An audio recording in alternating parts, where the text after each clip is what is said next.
quick word in there? No, you're good. Just been enjoying listening to the guy and yourself. Oh, fun. Well, thank you very much, you guys. I appreciate you calling in. And, yeah, stay tuned. And I'll talk to you next week. If not before, I'll be popping in. And take care, everybody. Love you all. Good night.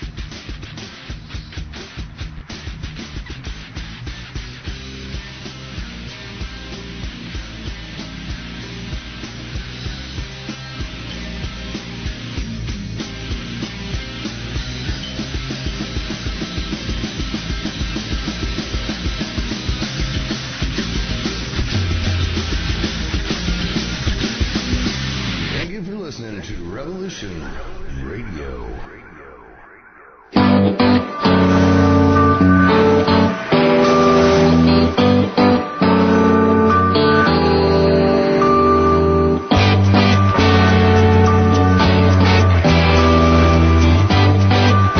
We're an anarcho-syndicalist commune.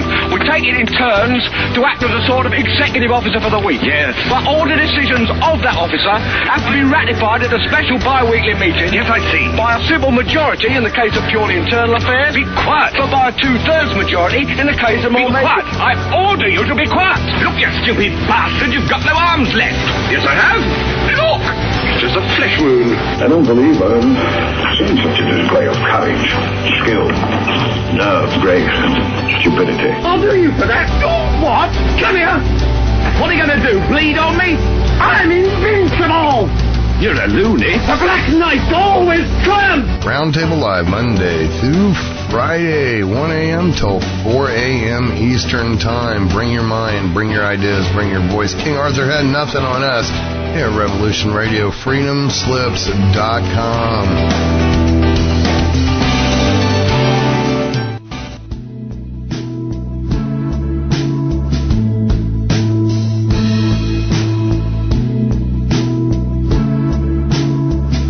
Is your data safe? Do you have the necessary information to assist you in confidently living through just about any survival situation?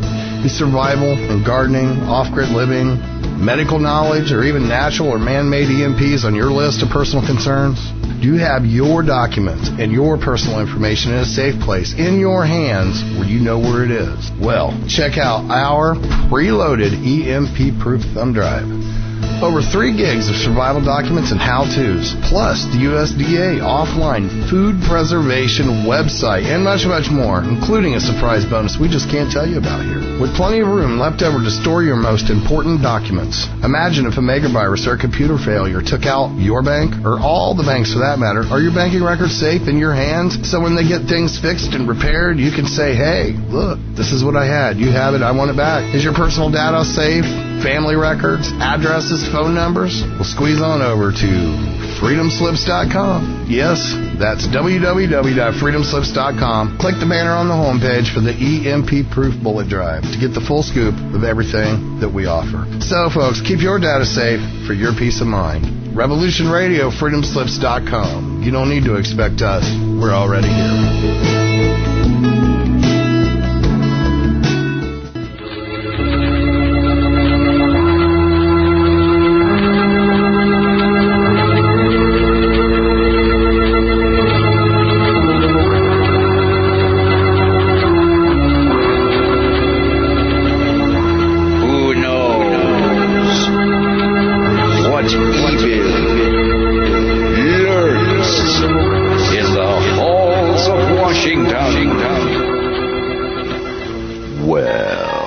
Would be me, Wild Bill Samsel, your host of the Samsel Report.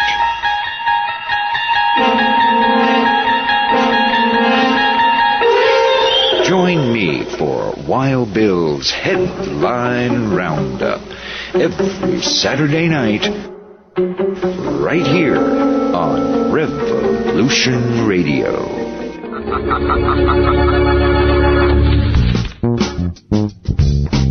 Thank you for tuning in to Revolution Radio at freedomslips.com. If you plan to call in and speak with one of our hosts, please turn down your radio and separate yourself from any background noise and wait for the area code to be called on before you speak. And don't forget, Revolution Radio freedomslips.com is listener supported. So stop by the homepage, freedomslips.com, visit the site support area to help support the host you're listening to's airtime. Thank you. Revolution Radio freedomslips.com, where the truth never sleeps. We're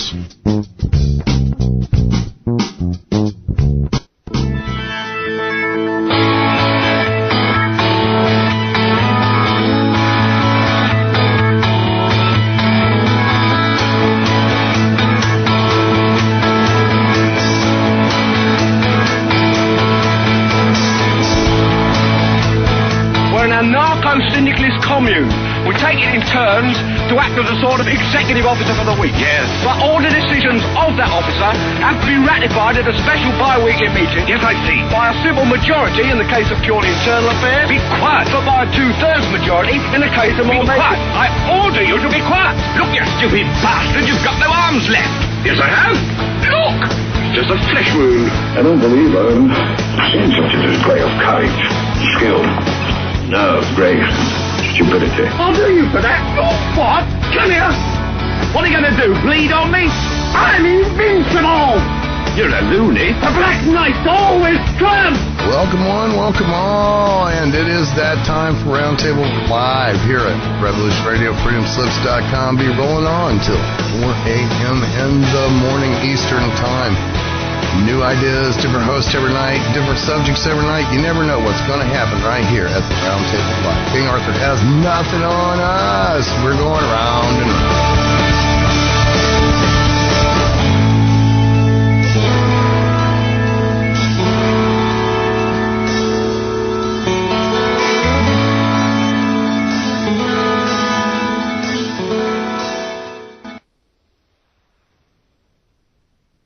Revolution-radio.com. Hello, Revolution Radio, from the east coast of Bronx County, New York, to the west coast of Orange County, California, and from the Pacific perspective to the Atlantic perspective, from liberal craziness to conservative idealism, and from Christianity to the atheism belief systems. This is Rectify. And this is Joaquim. And this is the Gray Zone Roundtable. Welcome, welcome, welcome. We will be your hosts for the next 2 hours. And our phone number to get in here and have a party with us is 347-688-2902. Or if you want to Skype me, I've got a crazy Skype name, but my Skype is AskJack666. That's 347-688-2902 or Skype at AskJack666. Welcome and happy Monday, everybody. Or early Tuesday if you're over there where Joaquim resides. Yeah. Here with my cup of coffee, man. How was your week, Rectify? I can't complain, man. I'm still breathing. I'm still here. I got a warm cup of coffee myself. Yes, as me. Also, over here drinking my coffee, hanging out. I had an interesting week, man. The job that I started, the new job, it's not even a job, dude. It's like an adventure. You know, like I didn't think like it was gonna be, the way it is. I mean, and working with these kids, it humbles you. Being around kids who have learning disabilities and you work with a lot of autistic kids and like some angry kids and things like that. Exactly. You know, some of them are just not as fortunate as we are, and it's humbling, and it really is. But I'm starting to realize you can't get how can I say, too close to them. You know, you can't, because then you start to develop that personal relationship, and then when you do, start favoring them, and yeah. Well, it's better than labeling, man. I mean, at least like you have an open mind. You just call them disadvantaged children, instead of like a pharmaceutical company will come out and develop some drug and give a label to a certain aspect of a personality trait. So that's humble of you. But you know what's kind of funny though? Working with the kids who have some of them, well, the majority of them have like ADD and ADHD and whatnot. Starting to realize that Monday through Friday, this is what I have to be around. Mm-hmm. But then, after work and on the weekends, I'm surrounded myself with adults who have the same characteristics and traits. And I find that I'm like, you're like, I gotta work this out of these youngins before they turn into this. Monday through Friday, I'm with these kids, and next thing you know, I'm with adults who have the same thing going on, and I'm like, wow. You tend to see it more now. Like, I'm very, I see it everywhere now. Everybody, I'm diagnosing people. I'm like, this person has this person has that. It's kind of actually pretty funny, man. I was just thinking, it just came an idea, a nice little money maker for the station. We should make some T-shirts that says, I got a pill for that. That's a good one. Why not? Right. Someone's going to buy it. And by the way, speaking of the station and buying things, we just got done with our second annual holiday seasonal auction, which I guess went pretty good. It just closed, I believe, last night, but I'll have to get back to you on the stats of that. But awesome for everybody that participated, because we are user supported here at Revolution Radio. We have no corporate sponsors. And none of us get paid. We're all volunteers, from the production crew to anybody in management to the promoters to all the hosts. Nobody is paid a dime. But all of your donations over at freedomslips.com or revolution-radio.com, hit the site support button, and that's what keeps us going. It pays our electric bills and our server bills, and we're going to be growing big time. It's going to be a big surprise for a lot of people to see where we're going on January 1st, but we're going to be in the airwaves, baby. Mm-hmm. Straight satellite and FM broadcasts. It's going to be good times. So, go ahead. No. I was going to say, you were talking to me last week about Art Bell. Right. Rumor has it he quit. He went to XM for a second. XM and Sirius, I guess, are the same now.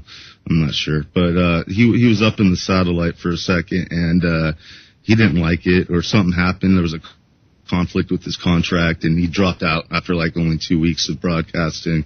And this is after his long years and years of not even being on the air. After his contract with Coast to Coast, the non-compete contract ran out, he came back, but he ended up quitting after 2 weeks. But rumor has it he started his own network now, and I heard from Hawk that he was actually simulcasting some rebroadcasts off of Revolution Radio, which is awesome. Yeah, really, it is. It's like being baptized right there by, almost like John in the Great River, man. Wow. Bell's rebroadcasting Revolution Radio. Good job, everybody. We're going to keep growing. So what's up in the Bronx today, man? Any gunshots? It's funny you just mentioned that, because I was just going to say, I was thinking about doing like the current events over here in the Bronx, but for what? When the majority of it is just people getting shot. I was just going to say that, and it's kind of depressing. Right. Like it's like the other day I woke up early, to go to work, and I turned on the TV and I'm watching the news, and the first thing that appears on the news is surveillance footage of these two kids hanging out in front of a convenience store. And don't tell me they're doing the knockout game. No, please. Honestly, I wouldn't have been as disturbed as I was if that was the case. Mm-hmm. The surveillance footage shows this young kid going up to this guy in point blank range and just pulling out a gun and just firing shots at him. I'm talking about within like 2 to 3 feet from the kid. Straight execution style. No, but he didn't kill him. That's just the thing. I think if he would have killed him, they wouldn't have broadcasted it. Right. News. But he did get shot, and then the kid jumped up and whatnot, and it started to run. And then there was this another young man, another teenager behind him, and the guy then turns his gun to him and starts shooting at him. And I'm like, oh my goodness! I just woke up. Let me at least brush my teeth, before I get another bad taste in my mouth. Right. See, what we're doing is what me and Joaquim thought to start out the show would be a good idea, since we're trying to find the gray zone. He's East Coast, I'm West Coast. Is what we thought we would do is for each show is to start off find some local news, just so we can get a taste of what's going on in the neighborhoods on both coast sides.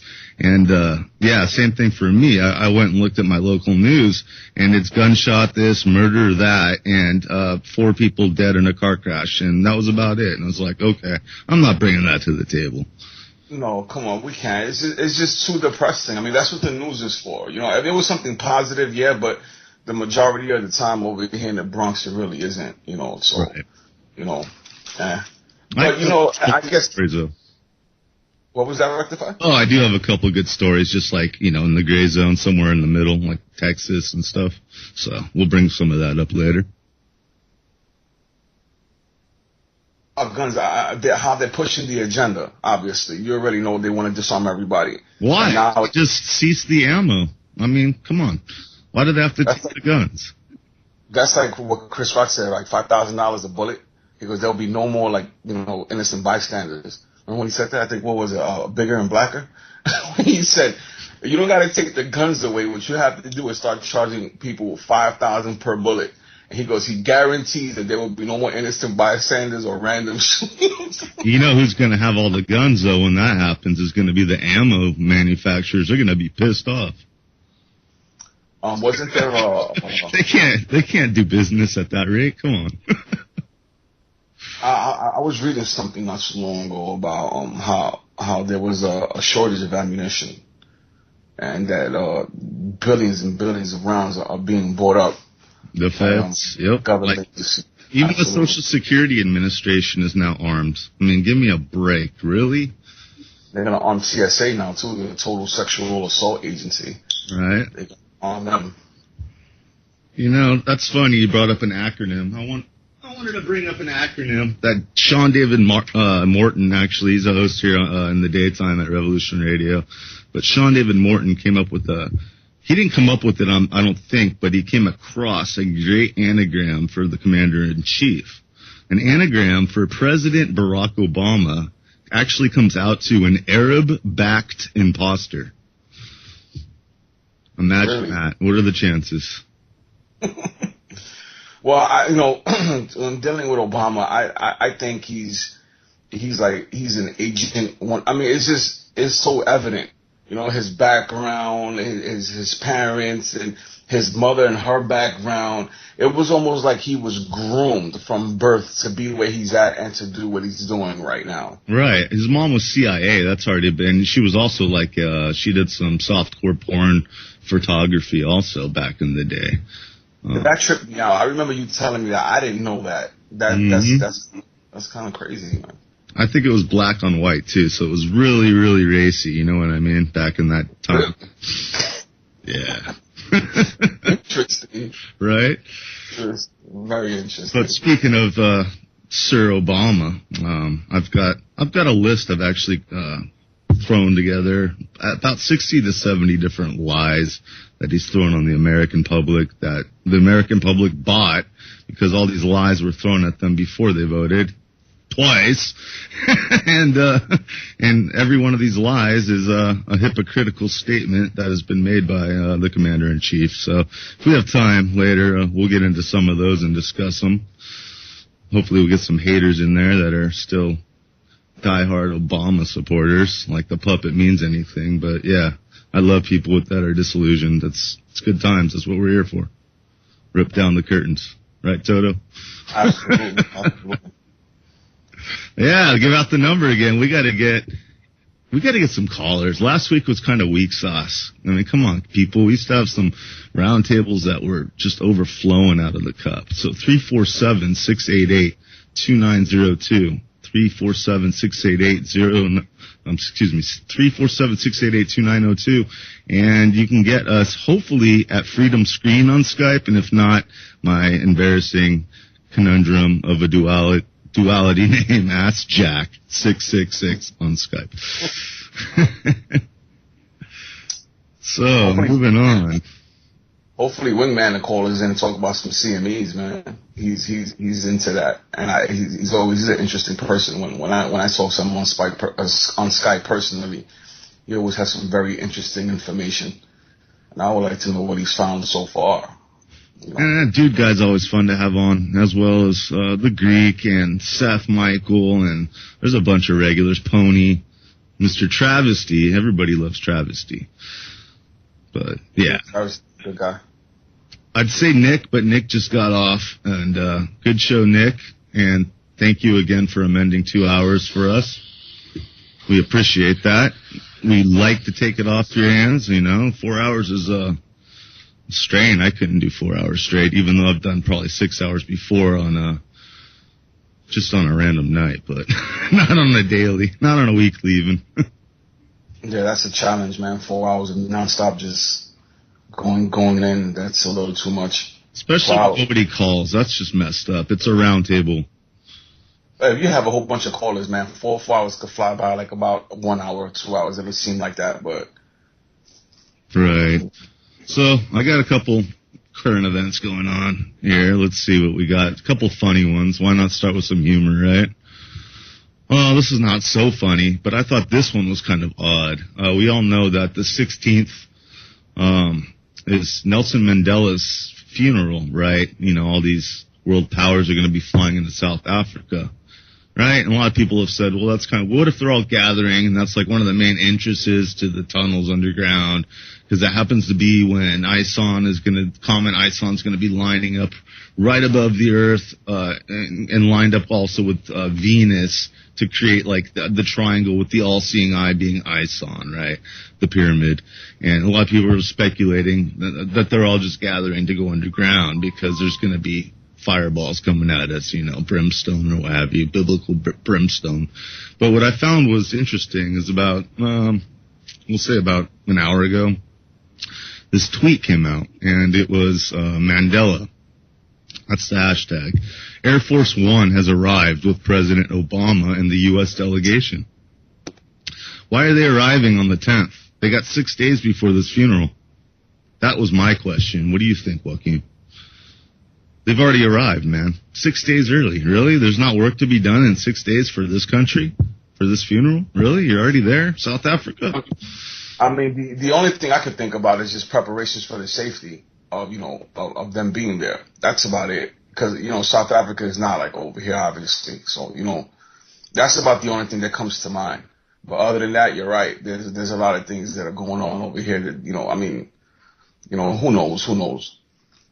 But, to me, it's probably, securing the safety, of the elite, quote unquote. It's about the only reason I could think of. That's pretty bad then. 6 days. It's kind of like, why did NORAD stand down on 9/11, right? It's like, really? 6 days? Come on.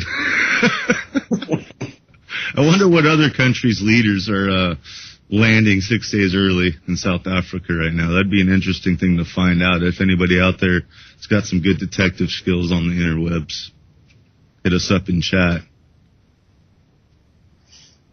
Yeah, and okay, let's get to another story here, and let's get some comedy in here now. Why not? A man falls asleep on a flight making connection to Houston. He wakes up in a dark, empty plane. How is it so? So this dude, he's sitting in the back of the plane on a window seat, and everybody clears out at the terminal, and even maintenance locks the doors up with this guy inside. This guy wakes up in completely pitch dark plane locked in. That's just wrong, man. What about the stewardesses and they didn't see him? Nobody seen him? Like, wake up. The TSA. Surprised he didn't ask him, right? So yeah, a man was flying from Louisiana and had a layover in Houston when he says he fell asleep on the plane and was locked inside. In an exclusive interview with the passenger, Tom Wagner tells ABC 13 News what he did the moments after he woke up to a dark cabin. It's the 5th largest airport in the nation. Why did he wake up to a cabin? Isn't the cabin same as the cockpit? Anyways. Okay, it's the 5th largest airport in the nation. More than 40 million passengers flew out of Houston's Bush Intercontinental Airport last year. I was coming home from Louisiana to see my sister in California. We had a layover in Texas, Wagner said. I just took my hat off and I took a nap. Never have we heard of a story like Wagner's. I woke up and the lights were out. I was like, what's going on? I thought maybe it was a layover. Still on the same plane. Wagner says he was left all alone on a United Express flight Friday night. He was fast asleep in a window seat near the back of the airplane. Somehow, everyone deplaned and no one noticed he was still on board. He woke up to a cold and pitch black cabin and the aircraft doors were locked shut. He thought he was dreaming. When he made a frantic call to his girlfriend, she thought he was joking. I called my girlfriend and she thought I was crazy. I said, Debbie, I'm locked on the plane. I said, I'm telling you the truth. You better go somewhere and get me off this plane. Wagner says his girlfriend called the airline. After more than an hour and a half, workers came aboard and were stunned to find the lone passenger. That's just irresponsible, man. Where's TSA when you need them, you know? Right. They were probably changing their gloves, hopefully. Yeah, it was probably filling somebody up in the terminal, man. How that goes. All right. 347-688-2902. Get in here. It's a roundtable with the Gray Zone. We got Rectify and Joaquim. He stays up late to entertain you. Come on, get in here. It's our second show. We got to make this look like a roundtable at the least. Don't make me start dragging some of y'all in here. Yeah, from here I go straight to work, brother. It's like from R&R, from Revolution Radio to my job. You broke up a bit there, bud. Oh, I said, I it's literally like from Revolution Radio to this show straight to my job. I got like about an hour before I got to start getting ready. And to me, I don't even see it as a sacrifice. This to me is a privilege, man. I'm just honest. Yeah. I'm happy to be here. I enjoy it. It's a good time. It allows me to vent. And it allows me to vent even more if I can get a hater on the phone. Come on, 347-688-2902. We got to come up with something here to talk about to piss people off. I got plenty of that. Let's see what we can get into. I had in my list, we had some quotes on the New World Order, World War III by some big old-timers that are in their grave, like George Orwell or Albert Pike. I thought we could maybe get into some occult symbolism. You know, all of our logos everywhere on all the products we buy and how it's in our face and how they serve as a talisman. Gives them power some sort in some way, kind of like 666 does. I don't know. Maybe someone out there can explain.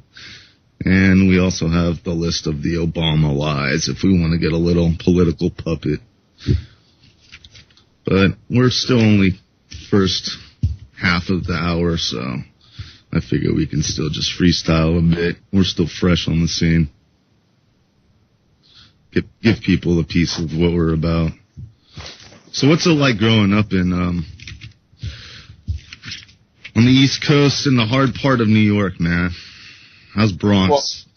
Well, to me is home, you know. So regardless where you're from, you know, you just kind of look at it and consider it as it just being home, you know, no matter what you've seen or what you've been through. But it has its moments. Like, for instance, you know, I've traveled overseas. You know, I've been to a few places, you know, of importance, at least to me, you know, like, for instance, Africa, you know, Mexico and whatnot. I've landed in Rome. But, you know, you're always amazed by, you know, the vastness of New York City when you're in other cities. For instance, you know, to me, people say this is the biggest city as far as, area-wise, you know, that encompasses. But when you go to other cities, you tend not to be surprised or impressed. You know, it's like, you know, you start looking at it. Like, I've been to Philadelphia a few times, and I've been to Washington, D.C., and the first thing that comes to mind is, wow, this is small. You know, and because I'm just so used to the big city. I'm just so used to New York City. I think the only thing that impresses me is probably like the monuments, like historical monuments when I'm on my travels. Like, for instance, the pyramids of Giza, you know, Luxor Temple, Karnak Temple, you know, the temple dedicated to Kukulkan in Mexico and Yucatan that I've been to also. Have you taken the Smithsonian Museum tour there in Virginia? In Washington, D.C.? Yeah. Absolutely. Washington is a beautiful city, man. I didn't think it was that nice, and it's so clean. You don't even find like a piece of paper on the floor. You know, it's not like New York where, you know, you turn the corner and it smells like piss. You know, everywhere you go in New York City is just disgusting. It's dirty. As pretty as it is, it's dirty. You know, but Washington D.C. is just like a whole nother level of neatness and cleanliness. It's really nice. It's very nice. Oh, we got a caller. We've been joined by Mr. Steve Travesty. What's up, Steve? What up, dogs? What's going on, man? Chilling like villains. Nothing much. I'm relaxing. Right on. This is a show to relax on. I'll tell you what. This is the one. Yeah. We're going. We're not going to make you put on your adult diapers and puke until you fall asleep. We're gonna give you a nice fluffy little rub under the wing, make you nice and comfy, tuck you in. All right. I like it. So hey, Steve, I was meaning to ask you. I'm sorry to cut you off, Rectify. No worries. I was meaning to ask you. You had made mention that somebody close to you works for the TSA. No? Yeah, my girlfriend. Yes, absolutely. She he likes it that way. So. Does she have any interesting news as to like what's going on over here in New York City? Because you told me that she works over here in New York City in LaGuardia, you know. Not that she's told me, but that she's seen. I can ask and double check. Okay. You know, I've not heard anything firsthand from her really, but often when I hear about something, I usually ask her about it. I haven't asked her yet about the whole bit with the whole like now they want to securitize you on your way out of the airport. Really? Yeah. There was the TSA is making a proposal, a petition to now basically be present at the exits of the gates for people for arrivals. Wow, that's interesting. Baggage claim and shit. What's her biggest story that she's come home to tell you about at work? What's the craziest story that she's come home and told you about? You know what? Like, she's got to deal every single day with people that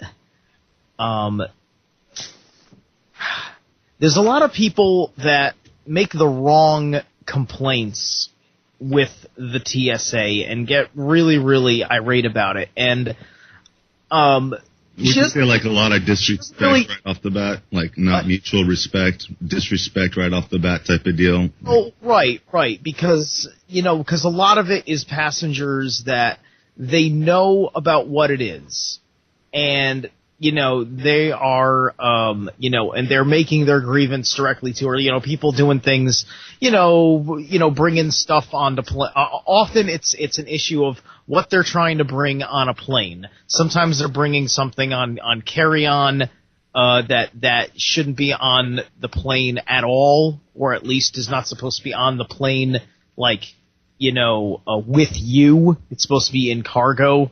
Kind of thing, because there's people that have tried to bring like their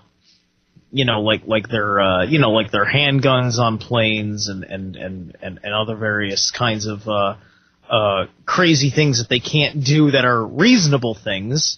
And then of course there are also things that are being brought on the planes that are the things that we all know that are unreasonable. Your hair clippers and your shampoo bottles, breast milk, and all that stuff. What's that? Breast milk.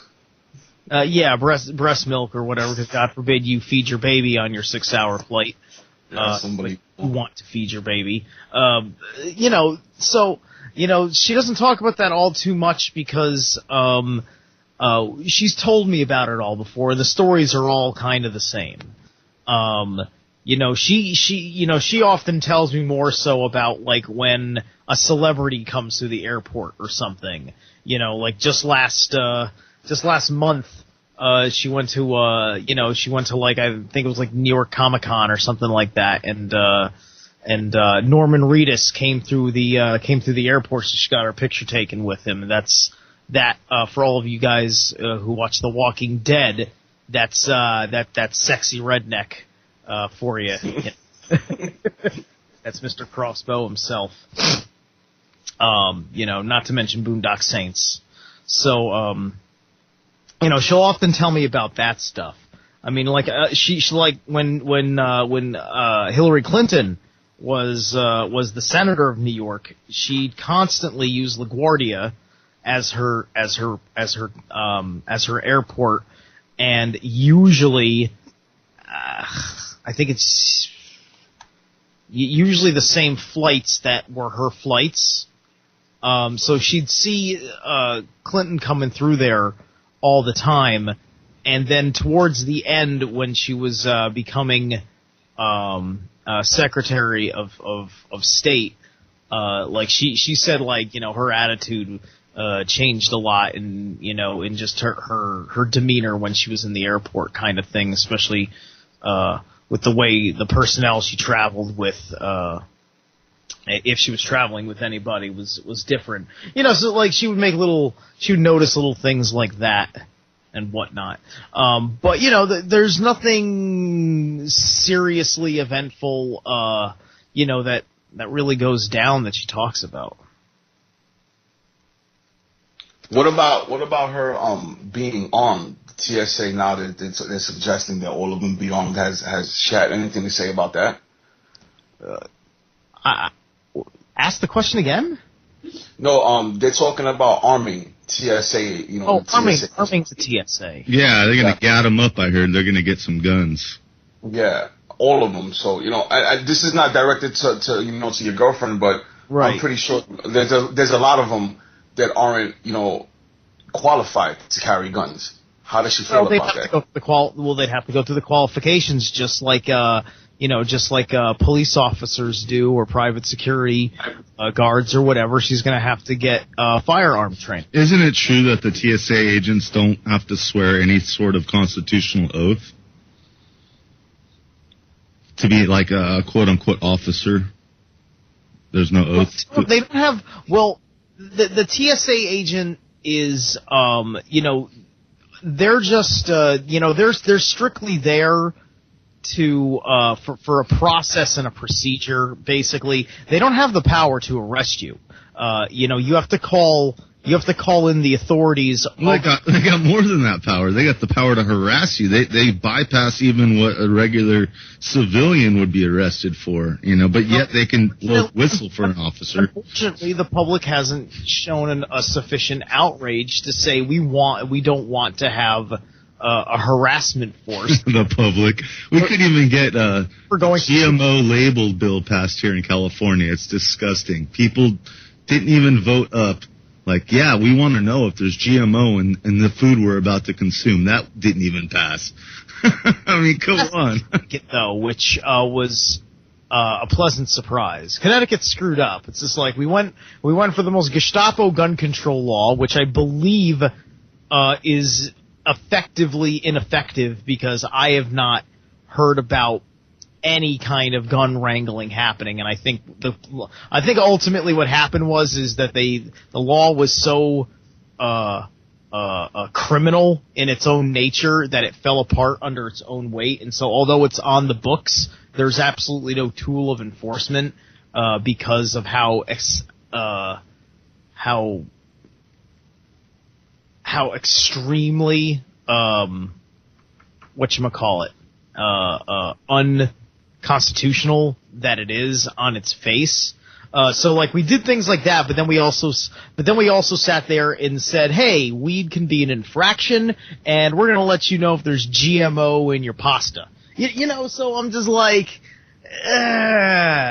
it's annoying. It's just like there's two great victories, for the people of Connecticut, and then one atrocious travesty of justice that I'd probably want to trade the other two laws in for just to repeal that one if I had to choose. And it's like this is done on purpose too. It's like if a lot of people don't even believe that voting counts anymore. Everything's already pre-planned.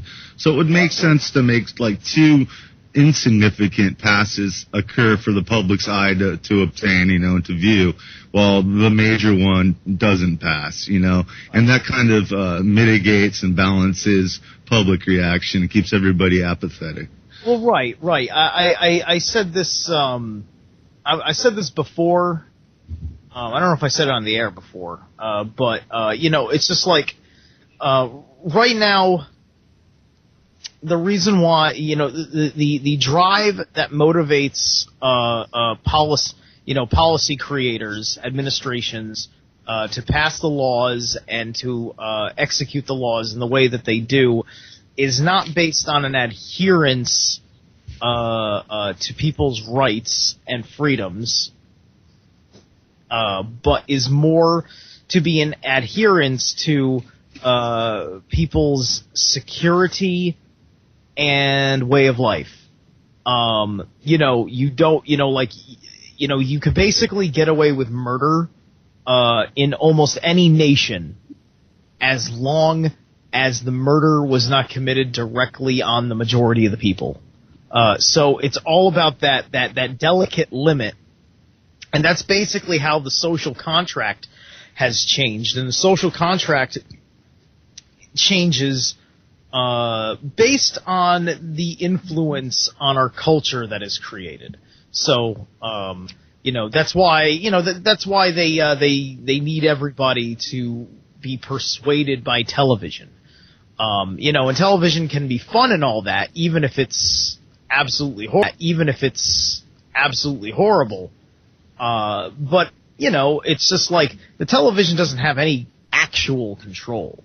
But it can forge your mind if you simply stop thinking in the process of what you are subjecting yourself to when you, of your own free will and want for entertainment or to be informed, view it and see what it has to offer. Steve, but don't you think that they use the TV as a form of manipulation, as to like throw agendas out there and repetitively just keep the same agenda? It's like the gun situation.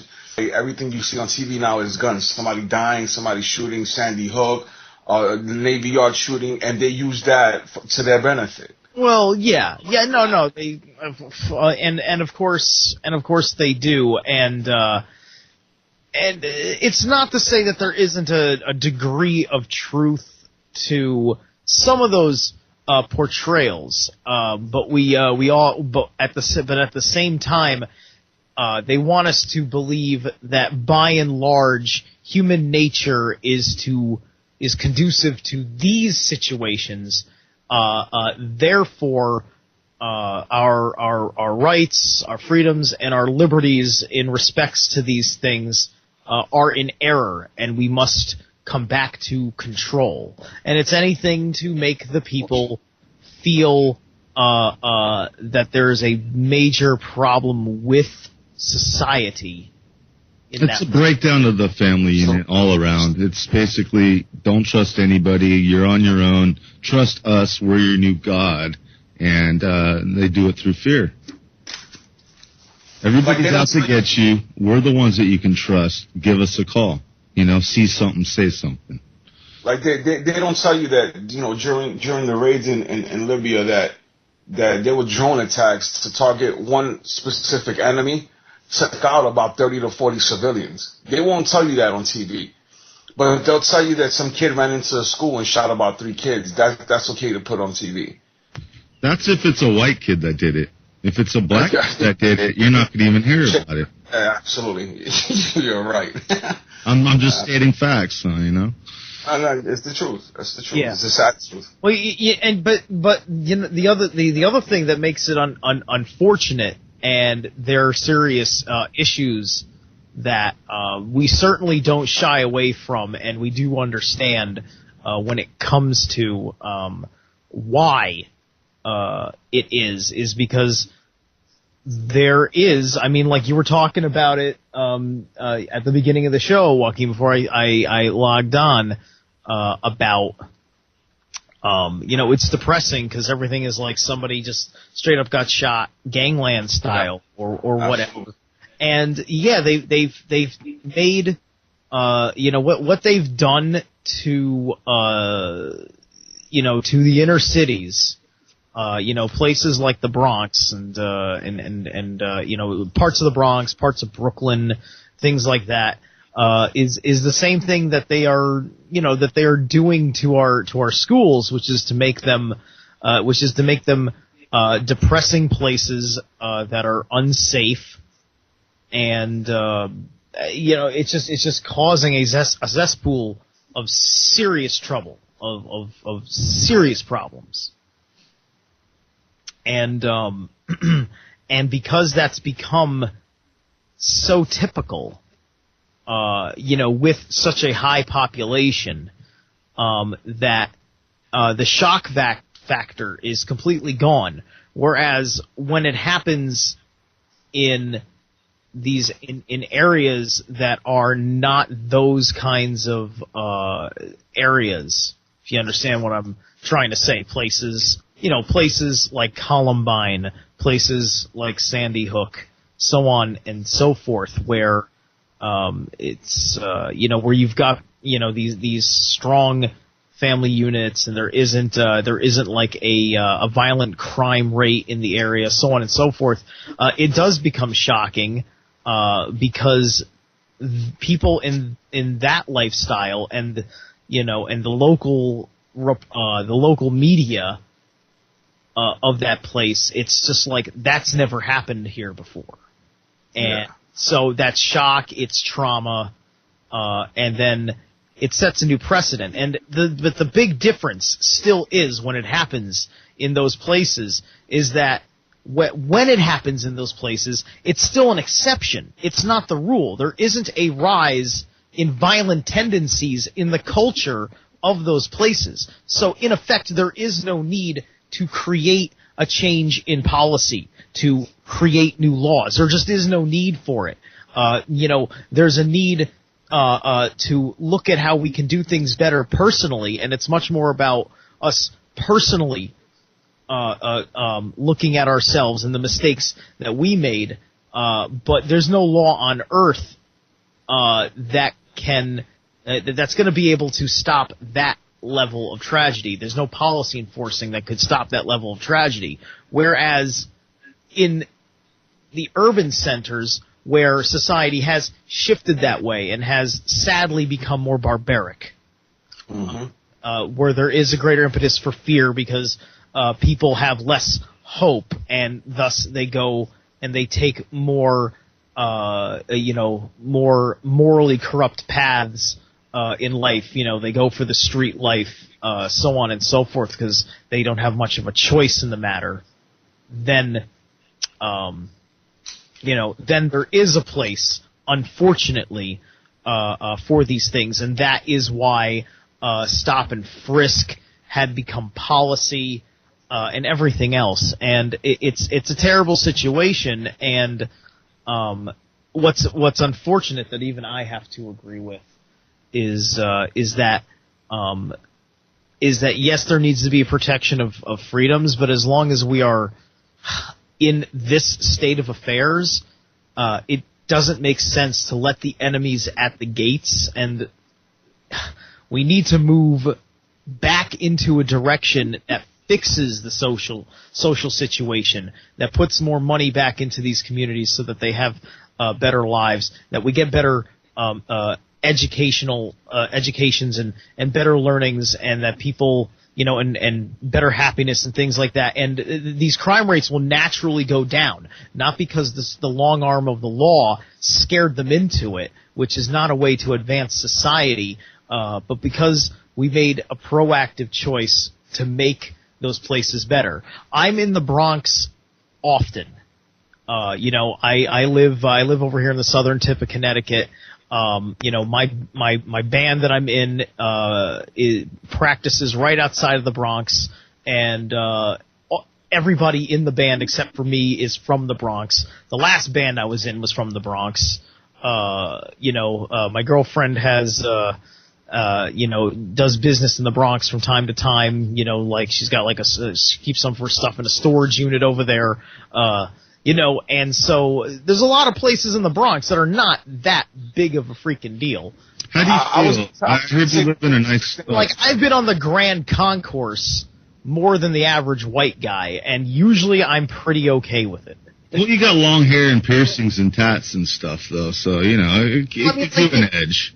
No, but Steve is right, though. There's a lot of places in New York City that, well, let's say the Bronx, period, that is not as bad as what people think. When people say the Bronx, they think, oh, my God, it's unbelievable, crime rate. No, that's not true. You look at areas like Pelham Bay Park. There's some crap that goes down in the Grand Concourse where I do spend a good portion of my time in the Bronx. What is the Grand Concourse? The Grand Concourse, it's this main drab, and there's a lot of there's a lot of low income apartment. So it's like Main Street downtown. In the pretty much, yeah, it's pretty much Main Street of the Bronx. So it's a long boulevard that extends from one end to the other here in the Bronx. Yeah, and there's a lot of stuff. There's a lot of small businesses there, and some hospitals and whatnot, and it's a busy place and everything else, and it's also a place that does pick up a lot of that activity. A lot of people with problems, live there, and it's just the truth. Yeah, there's also really great areas here in the Bronx. Like you go, further north, like to like heading towards Westchester County, you have places like White Plains that is very nice. I mean, places like where I live right now, Pelham Bay Park, which is extremely beautiful. You wouldn't even think that this was the Bronx. Well, Pelham isn't the Bronx. It's sort of like a suburb of the Bronx. Not in the Bronx. It is the Bronx, but it's like the nice part of the Bronx. It's like it's in the borderline of Westchester County and the Bronx, but it is the Bronx though. Yeah, but, right. Because like I go, like I'm in my band practices happen in Mount Vernon, and so like that's like right there as well. That's Westchester County. That's like more towards the north. That's not part of New York City. Mount Vernon is not part of New York City. It's part of New York State. Right, exactly. But it's so close to the Bronx. I mean, like my band, like everybody in my band except for me is from the Bronx, and they go to Mount Vernon to do this. Yeah, they have really nice areas out here. It's not all of the Bronx is bad, but the places that are bad are just that very bad. And it deals a lot with the drug issues. People low income, just people who just. The way I see it, people who actually prefer that lifestyle because you can actually, avoid all that, and they tend to be okay with it. I don't know, but it is what it is. But again, it's just like every other city. It has its bad places and it has its good places. All boroughs, even Queens. There's places in Queens that are just beautiful. Then you go to South Jamaica, Queens, and it's just horrible. Steve, though, when you leave your nice area and it's all green in Connecticut and you get into the Bronx, you're watching your back a lot more and you're a little bit more of a stiffer person than you normally would be in your neighborhood. I mean, that's got to be the case. That's how I feel when I have to go into L.A., especially East L.A. You gotta watch your back a lot more, and you gotta put that tough face on a little bit. You don't make eye contact. I mean, you gotta act like you belong there. I think we don't do that enough right now. Because until everybody's going through ascension and it's all love and light, and we realize we don't have to kill each other or whatever, we're gonna need, we need to be less naive in our decorum and our behavior in the world in general. I put on a tough face just when I go out to market in my own nice town, just because I take nothing for granted. Well, we got the knockout game now. I mean, it's just adding another token to, being stiffer and stern. I'll break somebody's neck if they strike me in the knockout game. And, unless they're looking. It better be one shot, right? You better take me down. No, but Steve is right. I feel the same way. If somebody tries that with me, they know who to do that with, dude. Over here, they pick people. It's not like they just go to random people. They're not that idiotic. They've been pitting white girls, man. The last couple I've seen have been women. It's like I said, they're doing the interstate they did in the schools, and it's a bullying thing that's now gone over because it's a senseless, like mildly violent act. I mean, like if you did it in school, like you get suspended or whatever, but out in the real world, that's assault. And I hate to say this, but I blame the young ladies because the young men don't do stupid things like this if it wasn't for trying to impress the young ladies, which in return give positive reinforcement for these negative actions. So all you girls out there listening, stop encouraging this brutality. It's stupid, all right? One day you're going to grow up, and you're going to wonder why you're the only one working in the household, and your man doesn't do anything but play the knockout game and Xbox all day long. You actually think that the females encourage this? Women are impressed by the people that play. Of course. The entire strive for a man, especially a hormone-driven young man, is to impress the ladies. I mean, come on, we've all been there. Well, I mean, it's a lot of there's ladies that are getting assaulted by these. Right. So these young girls need to stop encouraging it. Look, your mama's going to get knocked out. Mama didn't say knock you out. She's going to get knocked out. Oh, I get what you're saying now. I'm thinking that you were saying something to the extent that they're encouraging men to do this. Nah, they're girls. Oh, you're so cool. You knocked them out, It's that mentality. Grand Theft Auto, that was like, you got 100 points on that one. Awesome. You be my boyfriend? That's what they're trying to do, because they still try to this day, as absurd as we think it is, to believe that the simplicity of merely Grand Theft Auto being in existence is going to invoke mimicked behavior.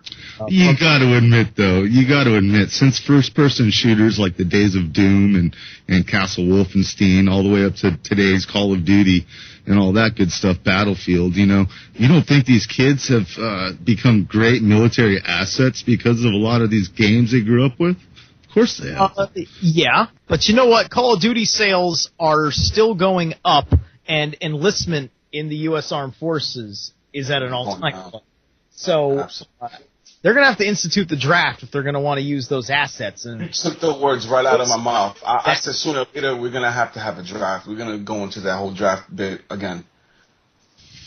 Which is just a soft kill, another soft kill. That's what a draft is. All these wars are pointless. It's all population control, a.k.a. eugenics, a.k.a. Agenda 21 out of UN Charter. Look, we're reaching a point.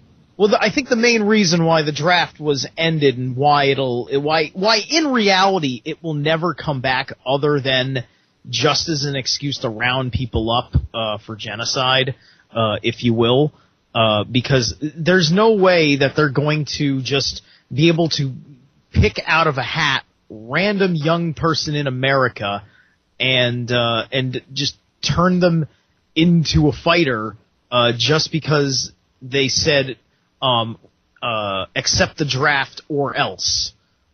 There's too many people that have that moral, they're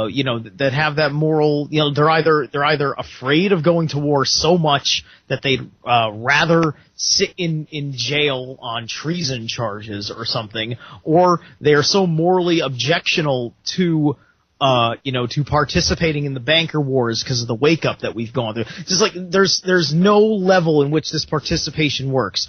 Only the volunteer army is going to be able to make it work. Because they know that every single person that is in the military right now thinks they want to be there, and that's all they need to get most of the loyalty that they are asking for. But we're moving towards now. Apart as the morals and ethics of these soldiers starts to come back when they look at how what they're being asked to do can be turned not only against their own nation but against themselves. Hey Steve, but we're moving towards a point in time in which the soldier's not even going to be needed anymore. I mean, we have drones, robotics. It's to the point that Call of Duty is cool, and even if it's at an all-time low of people going into the army and whatnot, it's going to be obsolete with the things, the technology that we have nowadays. Nowadays, you don't even have to put boots on foreign land to win a war. Well, no, you still do right now, but we are getting to the point where in the near future, though, the near future. I mean, here's the thing. That's why they are up. Advance this. Music time. We're going to a break. We'll be right back in about 2 minutes plus about 2 more minutes. Stick around. The Gray Zone.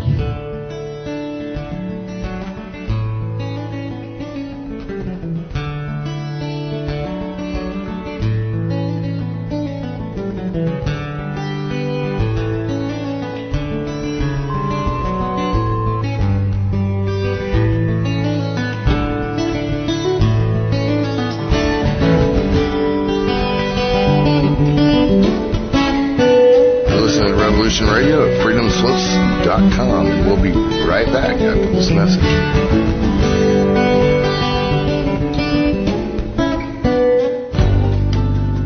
Who owns you? If you're not in control, then someone else is. Join me, Ivy West, for Voices on the Wind, Saturday from 4 to 6 p.m. Eastern in Studio A. I discuss government, health, metaphysics, suppressed science, universal mysteries, little-known incredible facts, alternative energies, and even more than you can imagine. Won't you join us on Revolution Radio Saturdays from 4 to 6 p.m. Eastern for Voices on the Wind with me, Ivy West. There are lives in the balance, people under fire, children at the cannons. Because if your head's in the sand, your tail is a target. Hi everybody, it's me, the Fetch, host of Inside the Eye Live. Before the Sunday mainstream media political pundit talk shows, there is Inside the Eye Live, where we break down some of the weekly mainstream media talking points before the talking points even get aired. Add in some entertaining stories, weather, cats, intriguing and informative guests, and you get one of the most listened to Saturday morning streaming media political talk shows going today. And it's all right here on our flagship station, Revolution Radio at freedomslips.com. So join me, the Fetch, for Inside the Eye Live every Saturday morning at 10 o'clock a.m. Eastern. It is truly intelligent media for the politically aware.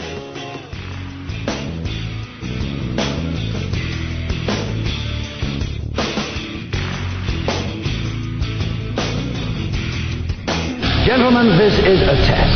Moments such as these are matters of faith. To fail is to invite doubt into everything we believe, everything that we have fought for. Doubt will plunge this country back into chaos, and I will not let that happen. Gentlemen, I want this terrorist found, and I want him to understand what terror really means. Are you aware of all the poisons you face today? From the fluoride in the drinking water to preservatives in the food you eat. Join Sally O'Cordy for Ban Vaccines 2013 as she and her guests inform you of all the toxins you're not aware of, like those in the syringe a doctor offers as treatment. Mothers are so good about checking food labels for the ingredients in something they're going to fix for dinner. How much do you know about ingredients in the vaccine your child is about to get injected with? Remember, death starts at the end of a needle.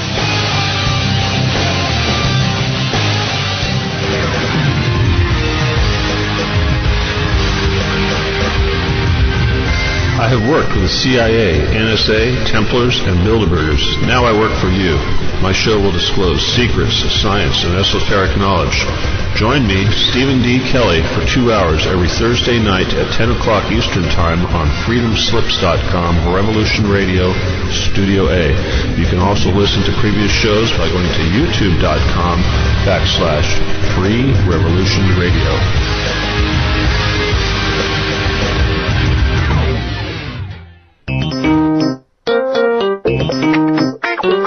This is Jim Fetzer inviting you to call into Non-Random Thoughts on Revolution Radio Thursday, 6 to 8 p.m. Eastern Time. We'll all begin with thoughts about the day's events and then invite callers about JFK, 9/11, Senator Paul Wellstone, Sandy Hook, the Boston bombing, Syria, NSA surveillance, Obama, McCain, You name it, I'll take it. This is a show for you to ask questions of me about some of the most complex and controversial issues of our day. I'm looking forward to it, and especially to hearing from you. That's right here at Revolution Radio, freedomslips.com. Studio B, 6 p.m. Eastern Time, Thursdays. Be there where information never sleeps.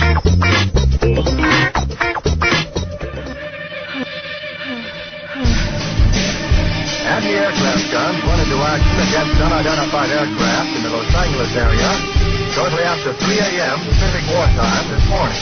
We are far stronger than we were 10 weeks ago. Zero corners, all hands at your battle station. Be nervous, count your toes. I'll do the mastermind around here.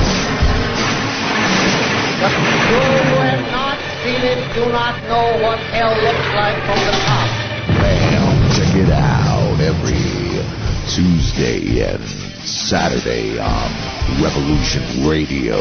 It's a double dose of the internationally recognized renegade military historian Douglas Dietrich. You'll stay right where you are till I tell you to move out. Yeah, that's right. Tuesdays from 10 to midnight Eastern Time. Join Douglas Dietrich as he exposes the truth in hidden history on his show Critical Omissions. And then our human weapon of mass destruction is back once again to take your calls on Saturday Night Firing Lines.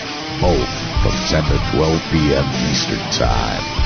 Only on Revolution Radio at freedomslips.com.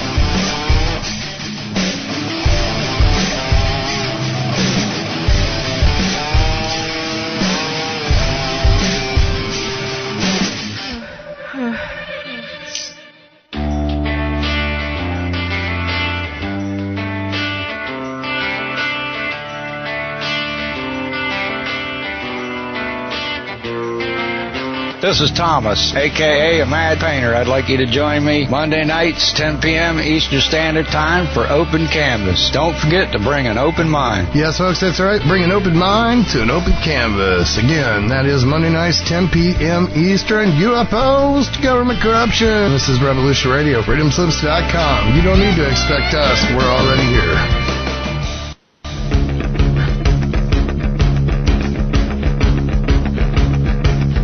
Revolution Radio.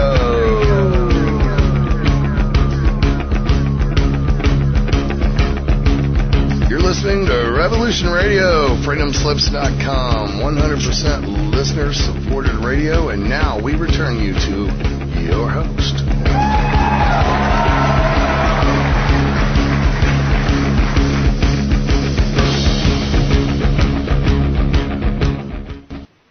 Revolution-radio.com.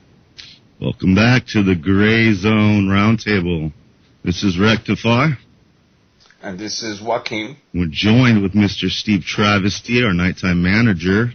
Good to have you, Steve. Yo, yo. Absolutely. And I just wanted to bring up, like, at every top of the hour, this is freedomslips.com. We are Revolution Radio. You can find us at revolution-radio.com. We are completely 100% listener supported. Our bills get paid by the listener, and the bills do not include us, the hosts. We get paid zero zip zilch. We are all in this for our own interests, which are basically just pure volunteerism, or because we love it. But we want to get the word out to you about the truth as we see it through our eyes. But we need your help, so come visit us. Come join our chat room. Chat room's half the fun. You'll find a yellow site support button. That's the only way we stay online, month to month. And we've met our goals so far. This will be our 4th year, starting off fresh and new, bigger than ever, coming January 1st. Plan on seeing us grow even further as long as you, the people, the listener, stick behind us and continue to throw a couple dollars our way, man. So and women, we appreciate you. Joaquim, Steve, we were talking about craziness, as always, of government, TSA. And then we jumped into how the Third World War is going to start, the breaking down of society, kids shooting kids, the knockout game. Basically the breakdown of family and its... I'm still wondering why we haven't got to the quote unquote Iron Man stage yet. I mean, we have all this technology. There's no reason to put boots in any foreign land. You know, if there is a war and war does break out, I just don't see the need to have. That's the reason, though. Like I said earlier, it's eugenics. I mean, you're right. We have drones, we have robots, and I hate saying we because it's not me, because I don't consent to any of it. But yes, the militaries that be do have automation killing machines, but that's not the point of war. The point of war is to cull populations so they're more easily controllable. That's the whole point. Sick as that sounds. Yeah, you're right. But even depopulation comes to mind. Like, they allow it, you know, but it's not as drastic as it was back in the day. Back in the day, you had hundreds of thousands of people dying in war, and it was okay. Even back in the days of Rome and Greece, and when you had massive amount of people losing life. I still scratch my head, like the Civil War, right? You know, they line up in lines and just boom, boom, boom. The guy in front of you falls, and you step up and take your one shot. I mean, it's like, man, I can't even fathom that. You put me in the front line, like, you know, I'm not having that. I'm like, no, thank you. You go to the front line. I mean, that's just, yeah, you're right. It's unheard of to do something retarded like that. You know where they're at right now. They're working on upgrading with the VA hospitals. Having more, going to the most advanced prosthetics that they can attempt to pull off. With these prosthetics, their goal. I heard this on the news is not to give that soldier back his quality of life, but is to get him back to combat ready. Wow. So, it's just like, you lost your arm serving Uncle Sam, and now go back in there and lose the other one. That's literally, what's up. So, like, they're going to give the soldiers, a bionic arm. And it's like the other one got blown off. But then they're going to expect you to put a government-issued assault rifle in your hand with that. It's RoboCop. And then when you come home, you're a terrorist, and your weapon is going to be confiscated from you because you can't be trusted with the training you were received. It's going to be confiscated. They'll take your arm away, and they'll give you the stupid hook machine that regular jackoffs get. It's going to be stupid, and of course they're going to do that because you've got a military-grade arm there. That belongs to us. That's the kind of crap that it'll be. And, as we go into the mechanization of the transhumanist human agenda, using our wounded as human guinea pigs. Understand this, young ones listening. If you join the military, you're signing away all your rights. You are now the property of the military for them to do whatever they want with your body. It's funny you say that because I was watching the movie Jarhead, for 100 times. I like that movie a lot. And when the guy from I think he's from Texas, if I'm not mistaken, he's like, "Oh yeah, what about our rights?" Jamie Foxx was like, "You signed away all your rights. You have no rights as soon as you signed it on the dotted line and you joined the army." That was pretty fun. Right, and they're doing a lot of chemical and biological tests on them, like guinea pigs. These vaccinations they take. There's 10 needles at a time that get shot right into your arm. Each one of those needles and those syringe plungers have a different chemical compound in them. And they don't have to tell you what it is. They don't have to tell you anything. You are now the property of the United States government. Mm-hmm. Hell, they even had, and it almost surprises me that they allowed a story like this, to get on as a scenario on this TV show. They even ran that kind of a scenario with medical practice on veterans in an episode of Law and Order.